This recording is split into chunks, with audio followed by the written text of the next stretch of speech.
Very good afternoon to you. If you're just joining us, we begin with this. Gauteng Finance MEC Lebogang Maile has issued a stern warning to spaza shop owners who fail to comply with food safety regulations. This comes in the wake of the death of another child who is believed to have eaten contaminated food bought from a local store. 5-year-old Siyabonga Mnisi died yesterday, allegedly just 20 minutes after eating the snacks. 4 other children from the same area who also consumed similar items are currently under medical supervision in hospital. Veronica Mahwadi covering this story for us, and she's in studio with us today. Veronica, it's so tragic. I watched.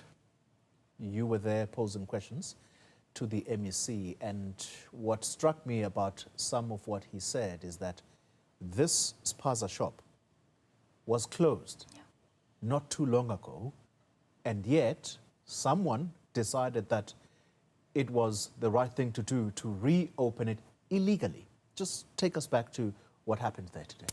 Yeah, in fact, Xoli, the MEC, they're coming to the community and specifically, of course, the Mnisi family to pay his condolences following Siyabonga's passing yesterday. You can imagine for the family, again, having to make sense of what they're seeing. Your child is there 1 minute having a snack, and the next thing they are having episodes of violent diarrhea, vomiting, and in just minutes, a life was gone. And so this family really dealing with trauma and tragedy while a community is trying to make sense of a situation government is finally taking responsibility for, but some say a little bit too late. And this is in regards to exactly the question you posed, Oli. This spaza shop was essentially closed by the community at some point, but the spaza shop owner took it upon himself to reopen it. And so again, residents are calling for the provincial government, while it implements the directives given by the president last week, Friday, about the regulations as well as that registration period, that deadline for 21 days, they're saying that there should be a total halt of spaza shop operations until the provincial government can get a grip on what is happening, given the fact that this incident is happening against the backdrop of government trying to implement those rules. Let's have a listen to what the MEC had to say to that. Says all those documents are legal. Meaning those people are here legally, though they are not South African. And being here legally does not mean you must run illegal operations. So there is no justification for what they have done. The police will be, I think, confiscating the whole stock, and currently we've got inspectors, health and environment inspectors who are looking at all the items, because some of the items I've seen myself have expired. So those expired must be confiscated. And I think MMC, we have to open a case formally for the products that have been have expired. I think World Council, we should do that on behalf of the community if it's not yet done. And of course, Xoli, we were there as police, of course, started to remove some of the products from that spaza shop. And as these raids were happening, the highly toxic and the conversation that has been around the issue of contamination of food at spaza shop presented itself. And that is the pesticide of Turbuforce, as police were conducting this investigation at this specific spaza shop. Now, this comes at a very important time as the ministers, of course, today held a briefing about the implementations of the regulation of spaza shops and, of course, that entire value chain. And we heard the Minister of Agriculture there, John Steenhuisen, speaking about the issue of Turbuforce and how it is truly a plague in some of our communities, saying that it has spread throughout South Africa, but they are finding that the source may be from out of the country. Let's have a listen. In terms of Turbuforce, there are 6 licenses granted in South Africa for the manufacture and distribution of it. Only 5 of those are active.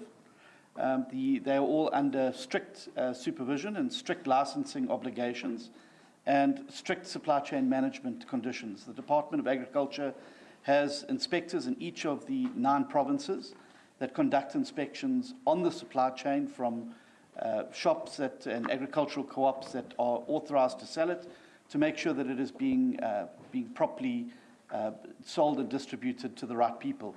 It is what's classified in the agricultural sector as an RUP, a restricted use product. Turbifos is a highly effective agricultural pesticide. It's used extensively in South Africa in the citrus, in the maize, and in the potato industry.